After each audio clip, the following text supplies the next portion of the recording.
মশাল মিছিল এই শহরে প্রদক্ষিণ করব। সংগ্রামী বন্ধুগণ, আপনারা ইতিমধ্যে বক্তাদের মুখে শুনেছেন আজকের সভার সভাপতি, বাংলাদেশ ট্রেড ইউনিয়ন কেন্দ্রের নারায়ণগঞ্জ জেলার সভাপতি এবং স্কপের সমন্বয়ক শ্রমিক নেতা হাফিজুল ইসলামের সভাপতিত্বে আজকের সমাবেশে আরো উপস্থিত আছেন জাতীয়তাবাদী শ্রমিক দলের নারায়ণগঞ্জ মহানগরের আহ্বায়ক শ্রমিক নেতা এস.এম. আসলাম, উপস্থিত আছেন বাংলাদেশ ট্রেড ইউনিয়ন কেন্দ্রের নারায়ণগঞ্জ জেলার সাবেক সভাপতি শ্রমিক নেতা আব্দুল হাই শরীফ, উপস্থিত আছেন জাতীয় শ্রমিক জোট বাংলাদেশের নারায়ণগঞ্জ জেলার সভাপতি সৈয়দ হোসেন, উপস্থিত আছেন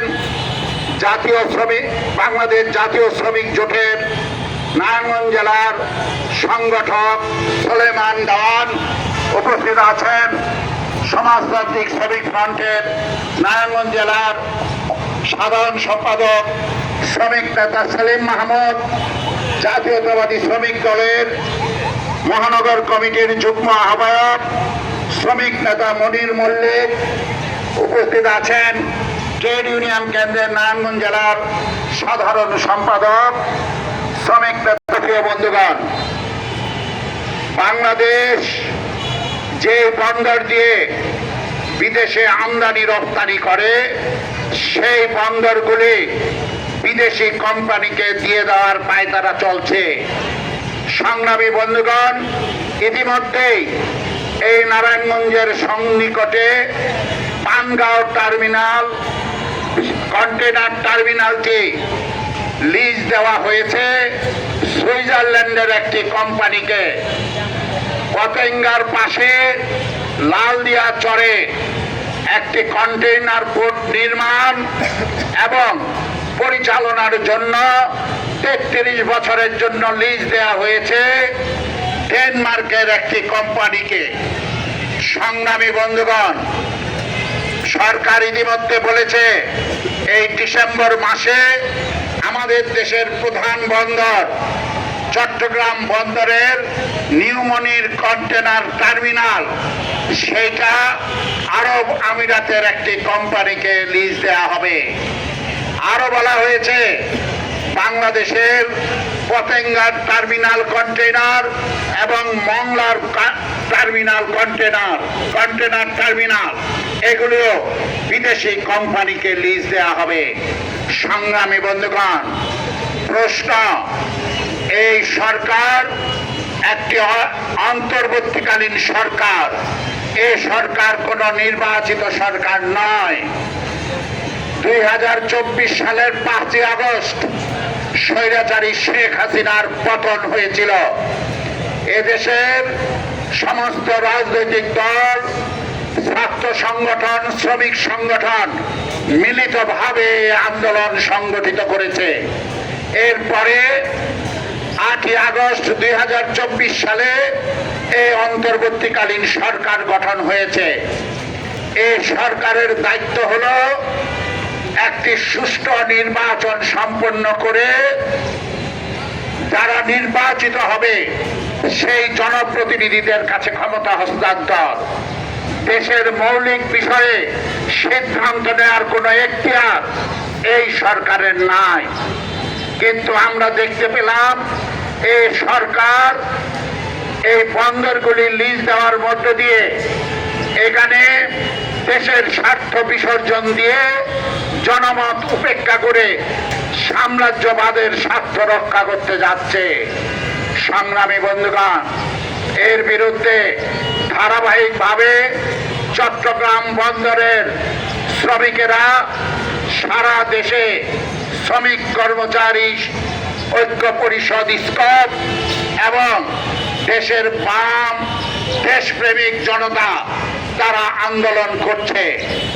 গতকাল যখন বাম দেশপ্রেমিক জনতার মিছিল যমুনা অভিমুখে মিছিল সংগঠিত করছে, তখন সেই মিছিলে হামলা চালিয়েছে পুলিশ।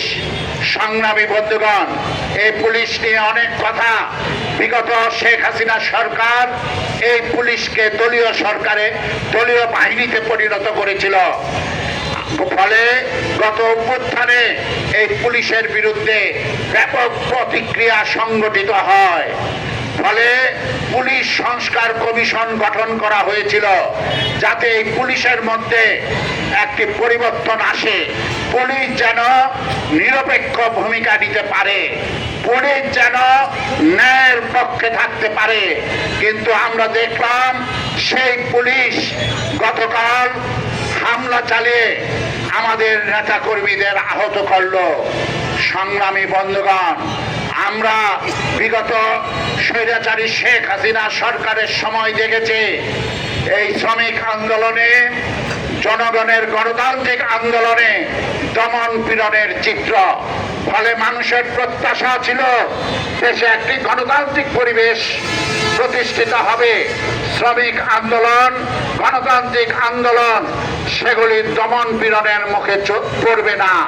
কিন্তু আমরা দেখেছি এই সরকার ক্ষমতায় আসার পর শ্রমিক আন্দোলন দমন করতে গিয়ে 5 জন শ্রমিককে গুলি করে হত্যা করেছে।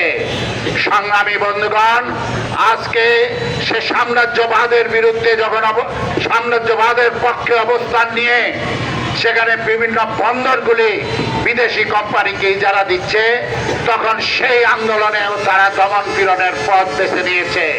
শ্রমিক কর্মচারী ঐক্য পরিষদের পক্ষ থেকে সুস্পষ্টভাবে বলতে চাই, আমরা অনতিবিলম্বে ঘোষণা শুনতে চাই, লালদিয়া চর যেটা বিদেশি কোম্পানিকে 33 বছরের জন্য লিজ দেওয়া হয়েছে, এবং পানগাঁও কন্টেনার টার্মিনাল যেটা বিদেশি কোম্পানিকে ইতিমধ্যে লিজ দেওয়া হয়েছে, অবিলম্বে সেই লিজ বাতিল করতে হবে। এবং চট্টগ্রাম বন্দরের new mooring container terminal, Patenga container terminal, Mongla container terminal এগুলি লিজ দেওয়ার প্রক্রিয়া বাতিল করতে হবে। কোন বন্দর বিদেশি কোম্পানিকে দেওয়া যাবে না। এই বন্দর দিয়ে আমাদের দেশের আমদানি রপ্তানি পুরোটা সংগঠিত হয়, দেশের অর্থনীতি এই বন্দরের উপর নির্ভর করে। ফলে এই বন্দর বিদেশিদের দেওয়া মানে আমাদের অর্থনীতির উপর একটি হুমকি আসা। এই বন্দর বিদেশিকে দেওয়া মানে আমাদের দেশের জাতীয় নিরাপত্তা একটা হুমকির মুখে পড়বে। সংগ্রামী বন্ধুগণ, এই দেশের জনগণ জীবন দিয়ে স্বৈরাচারের পতন ঘটিয়েছে। ফলে সেদিন আমরা বলেছিলাম ভারতের সাথে আমাদের তৎকালীন সরকারের যে নতজানু নীতি, সেই নীতি পরিহার করতে হবে। কোন সাম্রাজ্যবাদের কাছে আমরা আত্মসমর্পণ করব না, নতজানু হব না। আজকে আমরা দেখতে পাই ভারত তার সরকার হাসিনা পতন হওয়ার পরে আজকে মার্কিন সাম্রাজ্যবাদকে এখানে টেনে আনা হচ্ছে। মার্কিন সাম্রাজ্যবাদের যে আন্তর্জাতিক যুদ্ধ পরিকল্পনা, সেই পরিকল্পনার মধ্যে বাংলাদেশকে টেনে দেওয়া হচ্ছে। সংগ্রামী বন্ধুগণ, আপনারা জানেন এই সরকার সিদ্ধান্ত নিয়েছে যে বাংলাদেশে সেই স্টারলিংকে ব্যবসা করতে দিয়েছে। এই সরকার সেই মিয়ানমারের সাথে করিডোর দেওয়ার পরিকল্পনা করেছে। এই সরকার বাংলাদেশে বিদেশিদের অস্ত্র তৈরির কারখানার সিদ্ধান্ত দিয়েছে। ফলে সাম্রাজ্যবাদের যুদ্ধ পরিকল্পনার অংশ করতে যাচ্ছে বাংলাদেশকে। আমরা এর তীব্র প্রতিবাদ জানাই এবং এই সমস্ত পরিকল্পনা অনতিবিলম্বে বাতিল করতে হবে। শ্রমিক কর্মচারী ঐক্য পরিষদে বাংলাদেশের সমস্ত শ্রমিক ফেডারেশনগুলি এটার অন্তর্ভুক্ত। শ্রমিক কর্মচারী ঐক্য পরিষদ সেই এরশাদ বিরোধী আন্দোলনে গুরুত্বপূর্ণ ভূমিকা পালন করেছে। এরশাদ পতনের পর বিগত 25 বছর শ্রমিকের অধিকার প্রতিষ্ঠার জন্য এই স্কপ গুরুত্বপূর্ণ ভূমিকা পালন করেছে। আজকেও দেশ রক্ষার জন্য, শ্রমিকের অধিকার রক্ষার জন্য এই স্কপ গুরুত্বপূর্ণ ভূমিকা পালন করবে, তার আন্দোলনের কর্মসূচি অব্যাহত রাখবে। সংগ্রামী বন্ধুগণ, শেষ কথা বলতে চাই, এই অন্তর্বর্তীকালীন সরকার ক্ষমতায় আসার ক্ষেত্রে শ্রমিকের জীবনদান, আত্মত্যাগ একটা গুরুত্বপূর্ণ ভূমিকা ছিল। শত শ্রমিক সেদিন বুকের রক্ত ঢেলে দিয়েছে, অথচ এই সরকার আসার পরে এখন পর্যন্ত শ্রমিকের কোনো মজুরি বৃদ্ধি করে নাই।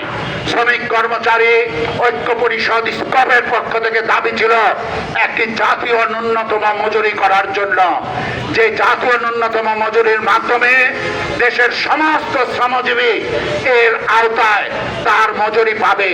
প্রাতিষ্ঠানিক শ্রমিক, অপ্রাতিষ্ঠানিক শ্রমিক, সমস্ত অংশের শ্রমিকেরা একটা জীবন ধারণের অনুকূলে একটি ন্যূনতম মজুরি পাবে। সেক্ষেত্রে আমরা দাবি করেছিলাম যে জাতীয় ন্যূনতম মজুরি 30,000 টাকা করতে হবে।